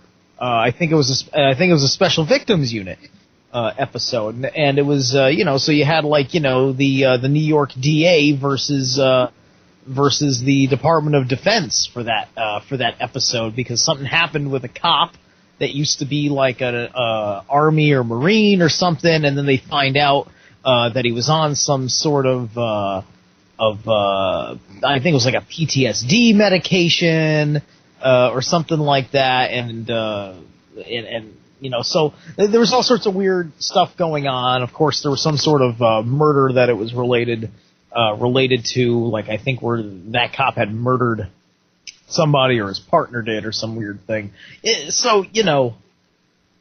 Yeah. Speaking of DOD, I'm kind of excited about next week. The announcement, man. We might as well make the announcement. It's going to be during the lineup of Comet ISON. It's going to be the 16th of December. Go ahead, man. Let them know. Yeah. I'm very happy and excited and elated to have Chase Klowetzky as a guest. She, I'm actually privileged to call her a friend, and she's a very interesting person, a ufologist, cryptozoologist, also dabbles in the field of the paranormal. Her interests are skydiving, search and rescue unit volunteer. She's a martial artist, kickboxing instructor, licensed private investigator. She was also was employed by the DOD as a major biomechanic engineer. She was also part of MUFON from 1996 to 2011, and she elevated to the Deputy Director of Investigations and the STAR Team Manager through 2011. And from 2011 to present, she's still in the field of ufology. She also has her own show, which is called Project White Paper, and she authored 2 books. She's a very, very interesting individual, a very lovely person. Her energy is about 30 feet in front of her, man. She's just so positive, and it's gonna be fun. It's gonna be really fun next week. I'm actually really excited about having her on. Obviously there's gonna be a roundtable. Everybody could call in, ask her questions, and she has a book that is pretty interesting. It's called Are UFOs Really Real? And it's a children's book. I'm kind of like anxious to ask her a few questions about that, her intentions of writing that book and reaching out to kids, letting them know about, the extraterrestrial presence, and how did parents, how were the parents, what was their take on it? Because nowadays, people of faith, they don't want to hear none of that. So, but yeah, she also has another book. It's called Admissible, which is a really good book. So, I'm excited about her coming on. Former DOD, Department of Defense, Ms. Chase Klowetzky.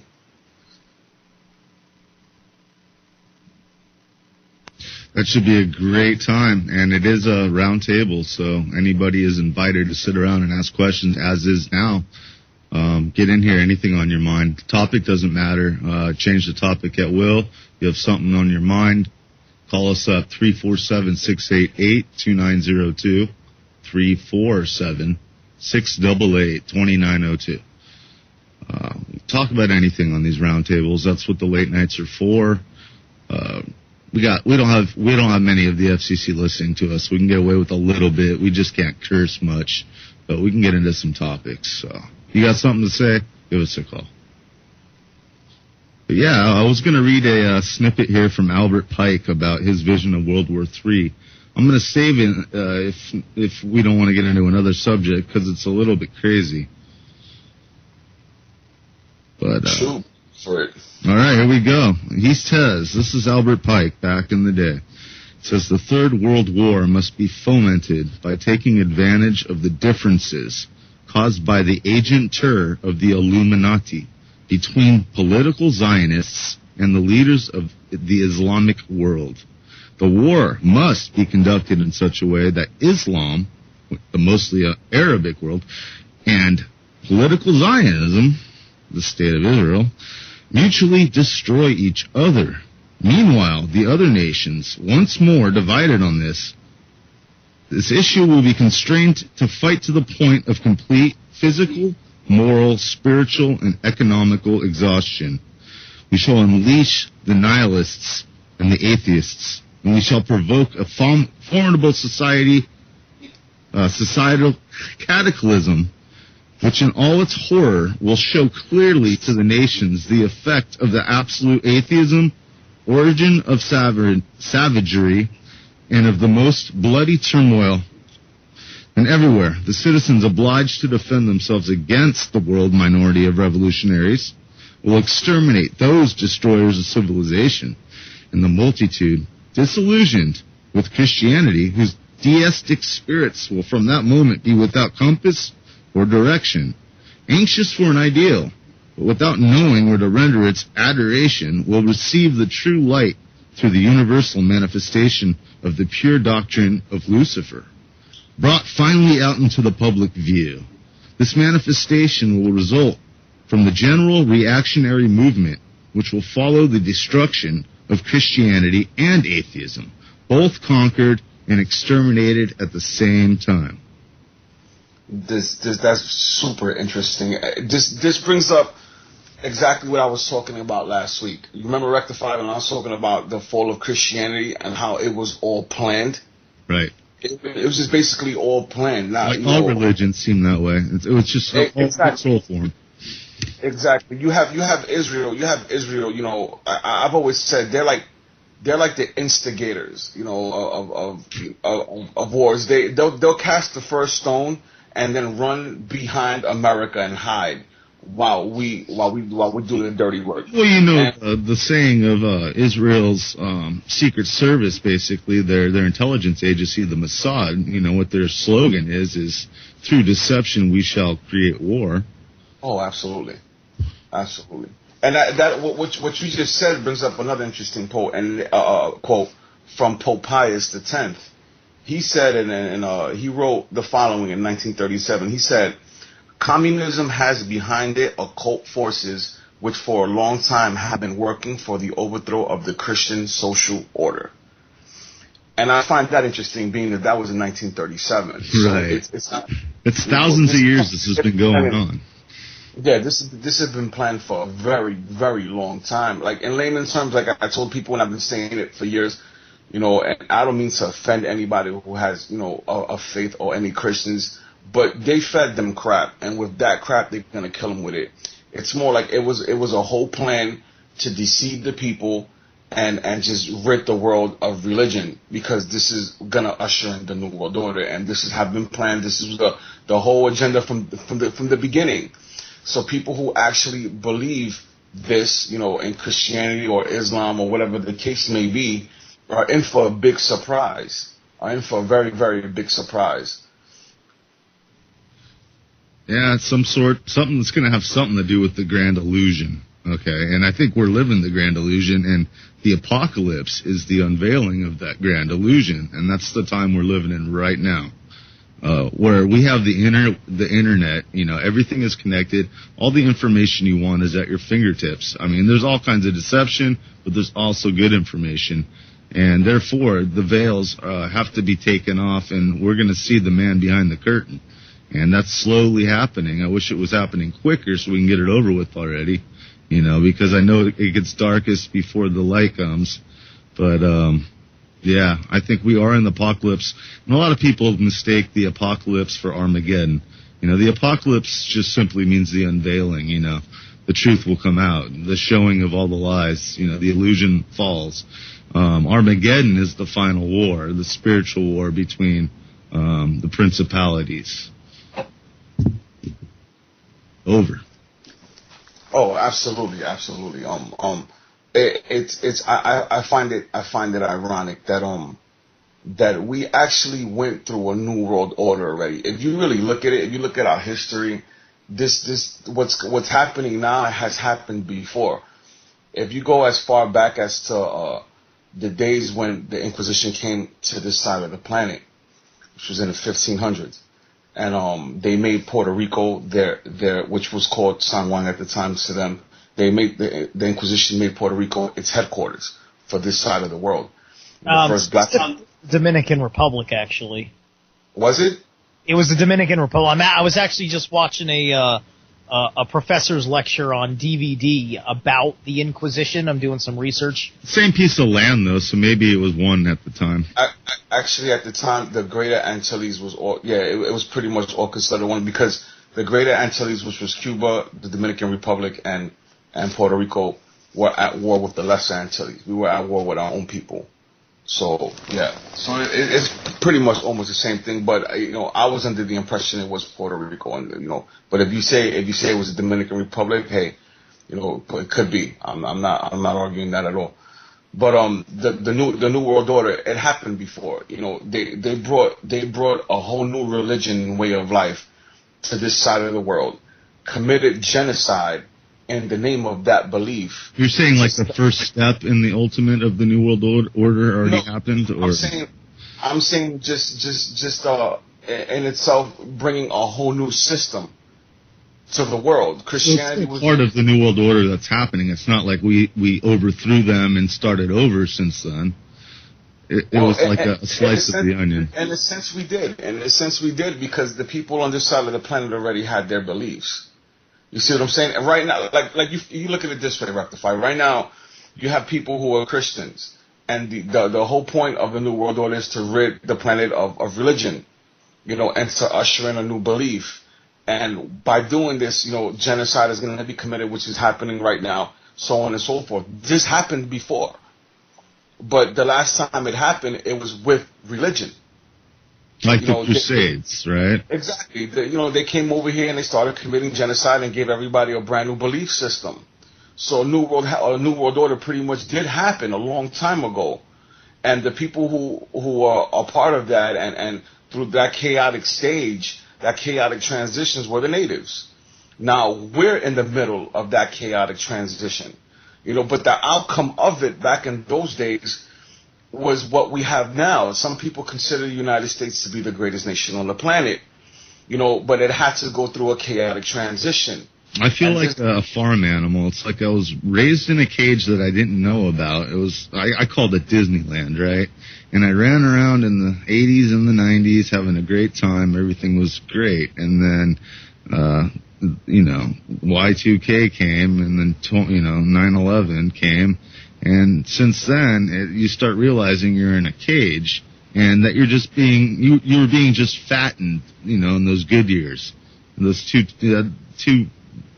the 20 years that you had growing up when you didn't know about being in the cage, and you discovered outside the cage it's a crap hole, and it really stinks, and you start figuring out that was just deception to get you fattened for slaughter. And now it's tick-tock, tick-tock. It's almost time for slaughter again, the cycle, Being led to slaughter. World War III. Absolutely. Now we're in the middle of this chaotic transition. This happened before, and the outcome of it was, quote unquote, the greatest nation. If you're going to use that term, this is what some people believe America to be. But we're going to have to go through that chaotic transition, just like the natives went through that chaotic transition. They were in the middle of it. So now we're going to have to go through it. But the benefits are going to be reaped by our children's children's children. You see what I'm saying? They're going to look back at this time and say, you know what? What were they complaining about? This is the greatest planet, in the whole galaxy. There's no religion, there's no racial there's no borders, there's no racial preference. Everybody's one species, one race. So I actually, and I know Steve has heard me say this plenty of times, I actually encourage it. We may not agree as to how we're going about it, but the whole outcome of it is going to benefit mankind in the long run, just like it's going to bring our kids' generation into the gray zone.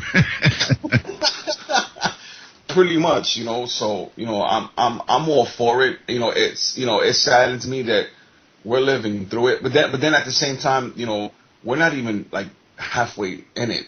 There's still a lot more that has to be done. Oh yeah, we're just building calluses right now, so hang in there, stay tough. Before it starts getting extremely crazy, and if I do see this transition, I'm probably going to be an old man by that time. I don't think it's going to be that long. From the top people that I know around me in intelligence, they give me a good 20 years at the most. Again, in 20 years, I'd be almost 60. so you need to look at it. It's there may be aspects of it that are going to have like a dramatic shift, but there's going to be a lot of things where it's going to move. It's going to move. I don't want to say slow. It's going to move in a perceptible way. And it's going to take, but it's going to take time at the same time. So you don't have to. You won't be an old man, but I'm just saying that I think we're all gonna be happier with the world we're living in. As we look at it over the next 5 years, and we're gonna see things that are gonna make us happy as we go. For instance, today I found out 2 pieces of good news. Good news number 1 that I heard today was that the World Trade Organization, came to some $1 trillion deal that apparently a lot of people on Wall Street are not happy about. The people at CNBC representing Wall Street are not happy about. Meaning it was probably a good thing. And part various kinds of economic concessions that are going on. I told Sean about it, forwarded him an article so that way he could share with everybody what's up. So, because the World Trade Organization is kind of falling apart. It's been, for the most part, an abject failure, and they're barely getting anything done. Which is a good thing because the WTO has been a tool for control they've been trying to use.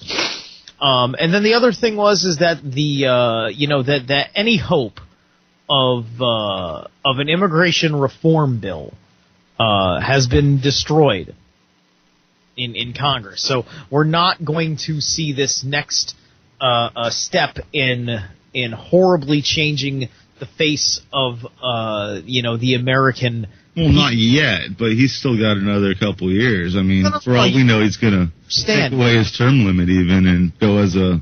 No. You don't understand. You don't understand. This was... this... It is no easy thing to reform immigration. When you're reforming immigration,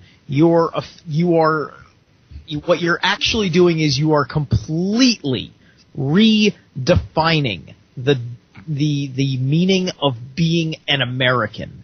That is no small task, and there's not enough support for it. It's not just that there isn't enough support for it in the House. It's also that the House has zero interest in even talking to the Senate about it, so they're not going to be able to move forward with it. And as far as I see it right now, people are not going to, the status quo is not going to be happy with election results next year with the midterm elections, because I really feel like as we've been pressing forward that people are getting more and more properly proactive in the process here in this country and working towards more of an accountability factor. And that, things that are related to these various social contracts that I was talking about are going to have a massive effect on changing things.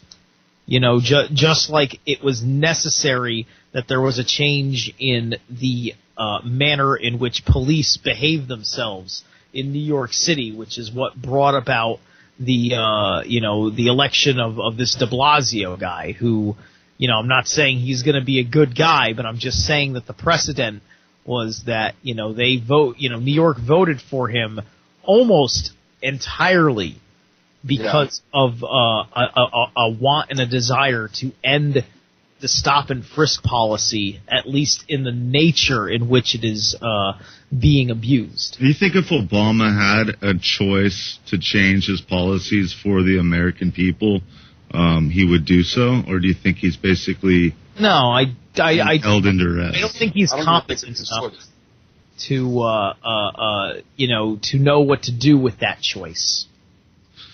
So you don't think he's being held in duress in some way or form? No, he's not being held in duress at all. He's doing exactly what he is there to do. And he's proud of it. No, there's no problem, you think. It's like, it's part of his ego. Look, he's there to sell the product. You know? Mm-hmm. He's there to sell the Democratic platform and whoever benefits from the Democratic platform. I got a huge list I'd like to read real quick about everything he's done wrong that deserves attention, and nobody seems to care because just like I do these days, I'm pretty indifferent about the whole political thing because I see it as just politicians are just actors that were too ugly that Hollywood wouldn't use them, but they're still actors, No, right.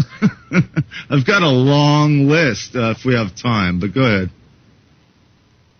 No, I was saying that Democratic platform looks like more like a dictatorship than anything. And to me personally, I feel Obama really doesn't have like the power that we think he has. It's more like he's being told exactly what to do. Yeah, but yeah, it's a dictatorship, but it's a dictatorship that promises bread and circuses. Lies, absolutely. Well, it's not even so much lies. I mean, like, hey, listen, for all of the atrocity that it is,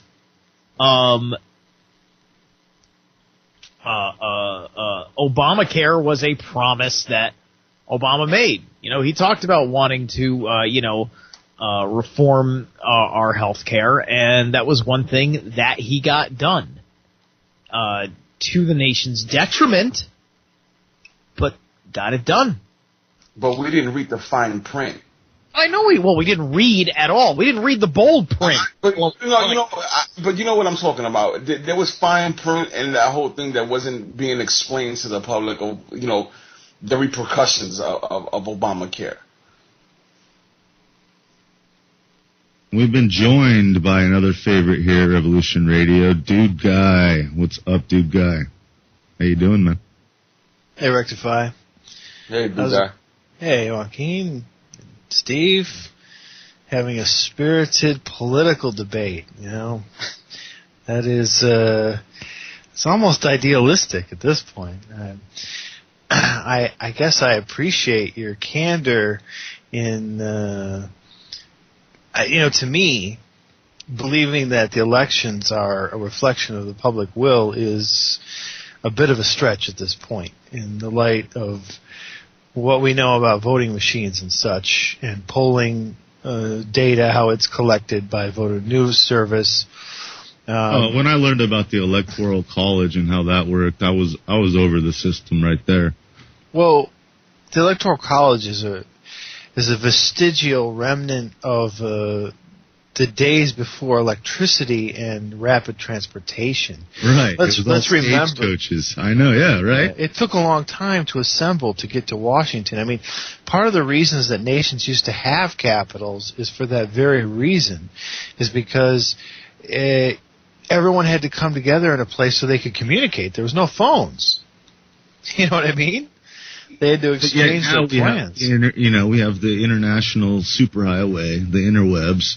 Not just that, but even in the 80s, we could have been using 1-900 numbers in our driver's license ID for a vote session, right? Yeah. And it's the same thing that I get really pissed off about is why we keep flying these supposed senators all around to D.C. and back to their constituent land.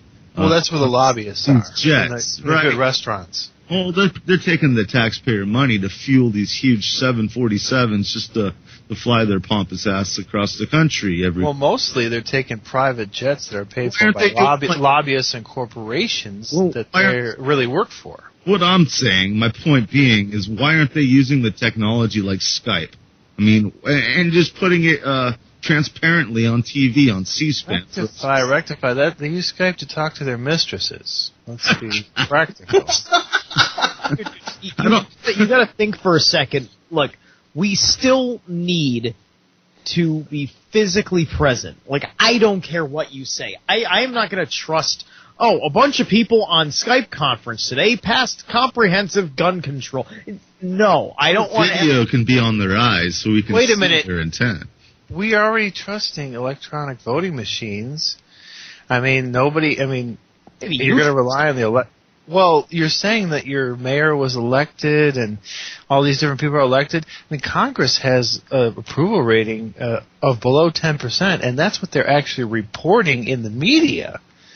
I mean, I don't think this government reflects the public will at all. I think the public's actually more awake than the voting reflects, but we're stuck in a survival mode where people are trapped in their lives, they're trapped in debt and jobs and time commitments that they're struggling to find a way to... We just got through the day. That's good enough. Let's go to sleep. Yeah. Well, they can only go online to express themselves so far. There's no vote. I mean, they can't just go vote because the votes disappear. You don't know where they go. So they're just realizing all this, how, the real depth of the issue. That whole means half the time. So what we need to do is... I hate everybody in Congress except for my congressman. That's usually what it means. Less than 10% means I kind of hate my own congressman, too. I mean... Okay, what did the United States Army do and the military do after they took over Iraq and brought them to their knees? They brought democracy to them. And how did they vote? We all need purple fingers, damn it. Okay? We need to get back to hanging chads. You know what I mean? The caucus... I believe in the caucus system. That's what our country originally did, is everyone had to physically go to their county seat, or their, and basically you had a local town election, and everyone had to physically go there. And then you elected representatives that were proportional of the vote to go cast votes at the county seat, and then that went from the county seat to the state capitol, and then the electors from the Electoral College went to the national capitol and voted. That was our original system, and it was all physical, real people. It couldn't be duped. It couldn't be gamed, because what they were picking was trustworthy people who couldn't be bribed from the time it took to cast the vote to get all the way to Washington and all different stuff. So if we went back to real people of honor, no electronic voting machines, and all the results were publicized and they were all tabulated right there on the spot. See, like in the Iowa caucuses, you go into a room, you form coalitions based on who you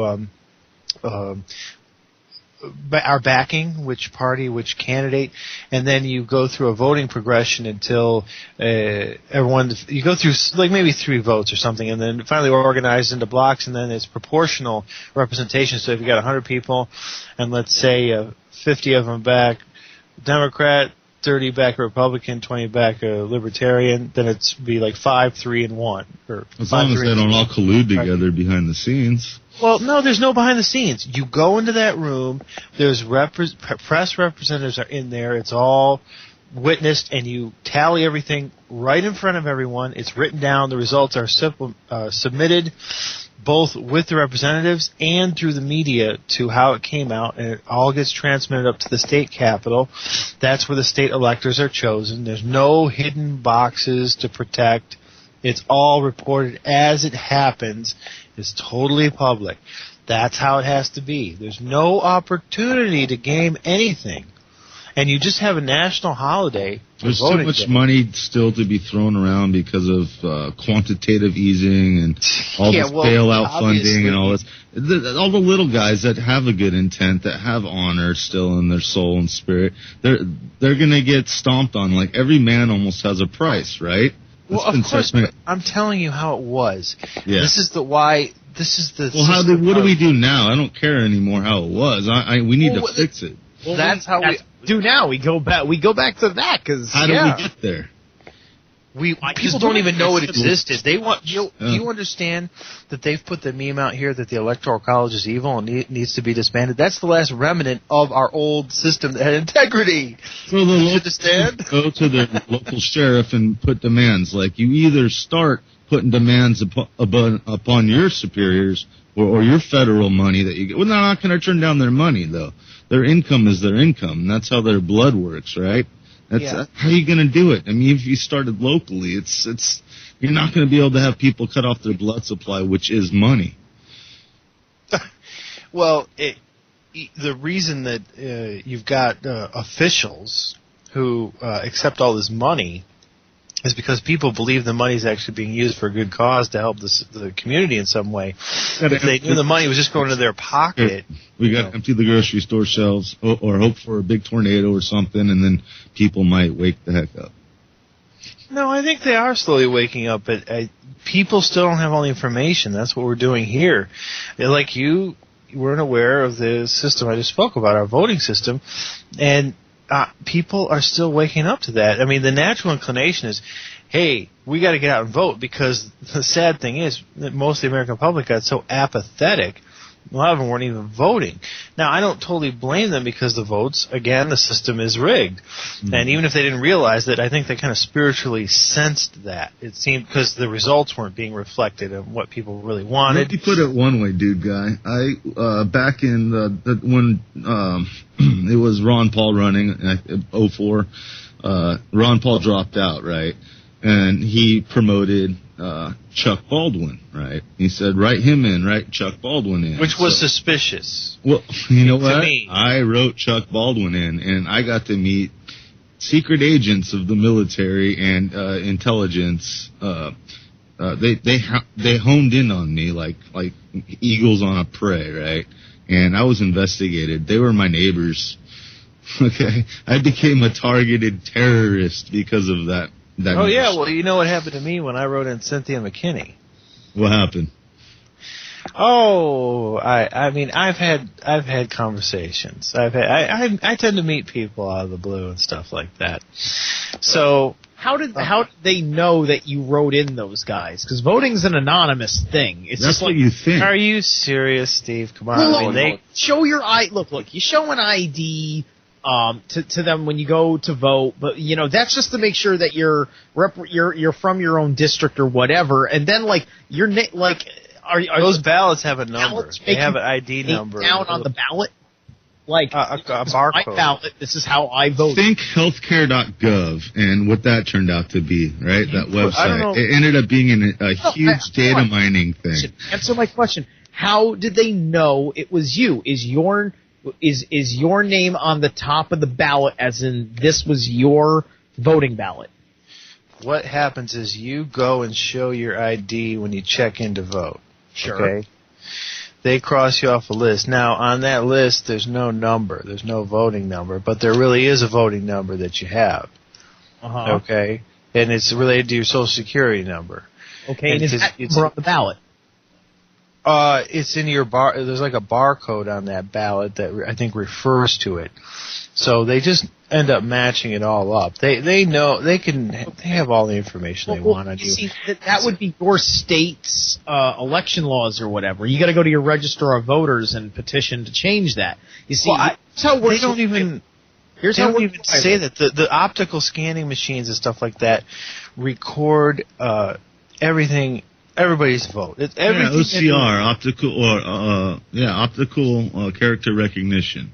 I'm saying even when you're filling out a paper ballot, and you're not just straight up using a voting machine, they're still recording it. And now when you go into a voting machine, it's just cross-referenced, I believe, with your voting number that you come in and check in. And it's red flag. The computer, I'm sure, red flags any write-in when it senses like some cursive writing or human writing that's not digital text on the sheet that it's scanning.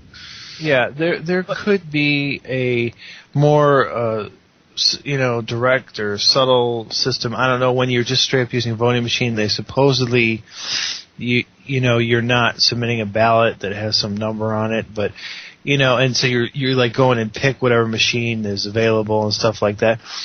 I'm not sure exactly how that works, but I know they make efforts to keep track of everyone's information. Right. Well, look, it depends on the state, because each state has its own autonomy for determining the voting procedure, which is part of the state sovereignty. As long as the states control the votes that go to Washington, that is where the states still have their biggest. The 35 states had their votes counted in Spain last election by a private foreign corporation. In your face, right? It was like another test of the temperature of the water for us. That's what it did. Guys, I get that. But I'm just saying, with the way the illusion works, because the illusion is part of the social contract, and do not underestimate the strength of the social contract, because it is the reason why policy ends up the way that it does regardless of the law. Now, how it works where I am, because I've worked on the other side of the aisle. I have gone to my register of voters and have gotten paid to work a day, checking IDs and checking ballot boxes and things like that. Being part of the process. So I thought that was only for senior citizens. Huh. No, it's just that senior citizens are the most enthusiastic people about trying to hold this country together. Well, they're also available. Most of them aren't working. Yes. So. Young people can and should be doing working schmirking. I got paid for my work. Yeah, but people cannot usually take a day off work anytime they want. A lot of people don't even have regular jobs that give them time off regularly. It's one day. A lot of people do not have that day, especially if you're like a temporary worker or... 4th is election day. We know when it comes. It's like Christmas. You can ask for it in advance. You give a job 3 months notice and you're solid. Not many. A lot of people don't work 3 months in one place. You're living in an old paradigm. There's a lot of people that jump from job to job. You get hired. Listen, November 4th, I'm not available, and that's my only day I'm not available. Dude, do I have to do all the thinking around here? Now listen. I'm saying that people, because their lives are chaotic enough, they're not even able to plan. Okay, yes, okay, I get it. You're going to have a defeatist argument. I get it. That's fine. I'm just telling you how it is. It's not how I am. People have still been in that mode. It's a survival mode. That's the way they want to keep them. So there are hundreds of thousands of people in any given voting district or whatever. Somebody will find the time, especially in this economy. You want to make a quick buck in November? Go to your register of voters and tell them you want to sign up and you want to work one day at the voting booth. There you go. More people go give some blood to make a quick buck. But, it may change. I mean, I don't see too many young people. I think young people are more into the activism. They're not so much into the voting thing, although last time I voted, I did see one young person there. So I don't know if they were like grandson or son of somebody, but usually it's the retired people. But the thing is, they've had the life experience to appreciate, at least the illusion of democracy, if not its actual practice. Sure. Now, if we want to bring it back to practical reality, we got some work to do. And the thing is admitting the truth, like I was trying to tell you about how people think in the work environment stuff, without getting cynical. I'm not trying to be cynical. I know what it's like. I've had to work temporary jobs and stuff like that. So there's a whole class of people who are good people, but they're just not able to think more than a few days ahead. They just don't about anything, And they're I think people are trying to now. They at least they're starting to realize that's not normal and shouldn't be normal, which is a start. Sure. Now, if I may explain, this is how it works where I'm at. When you show up, there's the various districts just of your town, because you may be voting for president that day, but then there's also votes for your mayor and precincts, things like that, right? So you get the various segments of just your town, at least where my town is, right? So you walk over to that selected area. You show a photo ID of sorts to one of the people there. They look for your name and your address on a check sheet. They check you off. Then you move over to the ballot distributor. They give you the ballot. The ballot has no identifying marks on it whatsoever. It doesn't have a barcode, a serial number, a nothing. They all look plain. There's no places for writing anything down other than write-in votes. Then you go over to a little desk that's got like a divider thing, and then you write in. You fill it in like an SAT test. You fill in a circle in any write-in place. You write in the name, and then you fill in the circle. I voted for myself for one part of city council and for one part of Board of Education, just because there was room to vote for it based on who was there, so I just did. I obviously didn't win, but I decided to vote for myself. Whatever. Anyway, that's just me telling a little story. Besides the point. So you fill all that stuff in. This is happening in a community center in town. There's no fancy electronic devices around that I can see. So, I mean, they have to be doing some serious hardcore spyware if that's literally what they're doing while they're watching me with my hands writing on a piece of paper that later on won't have my identifying marks on it unless they're fingerprinting the damn thing. They scan it later. You think someone's actually counting that stuff? They're throwing it in a computer. No, wait a minute. When you finish the ballot... Here's the last part of it. There's a machine. You stick the piece of paper in the machine, and then when you stick it in, it reads it the same way they read SAT scores. So it knows where you've filled in a dark sphere.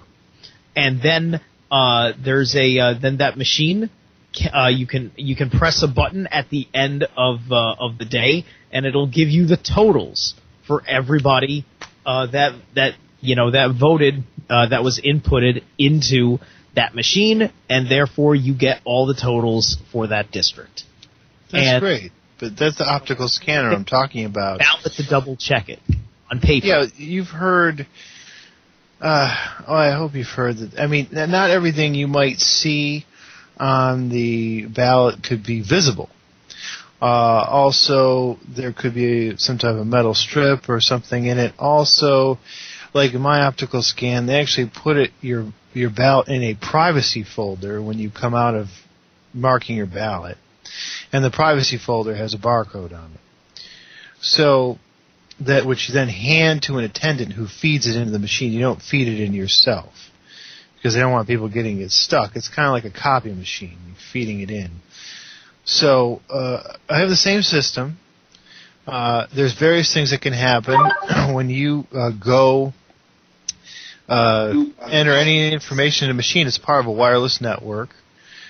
So that's, if you've watched Bev Harris, Hacking Democracy and all different type of stuff, they all have back doors that can be hacked. You don't need to be able to see a camera to know it's there. So I'm sure that there's various different ways that they can decide to track you and keep track of stuff if they want to. Now, they might not care about every individual as much, but even if there was an identifying mark that was like hidden inside the paper, like a metal strip or something that can only be scanned in red or whatever, it's still not something that is directly married to your name, to your identity. It is simply an identifying mark. You'd be surprised, Steve. Next week, that's a good idea. I want to get into privacy or the. When they hand you, when they hand you, who hands you that form to fill out your vote in? Well, one of the people working there. Okay, and they do it after they cross your name off a list, right? Do they pick it like a card out of a deck randomly, or is it in a certain order after they look up your name? It doesn't have to be a certain order. All they do is they have to say, I am giving, after I cross you off this list, here is your voting form. Did you pick it? No. That's it, guys. That's our second show. Thank you, dude guy. Check your ID is not the one that gives you the ballot. We are out of here, but it's been fun once again, and it's going to be fun once again after this. We'll get back to you next week. Stay tuned for Art Bell reruns. Radio, we have been The Gray Zone. Tuesday. Peace.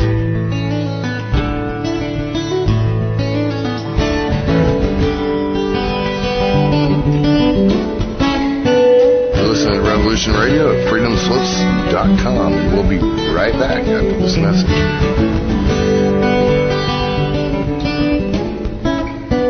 Oh,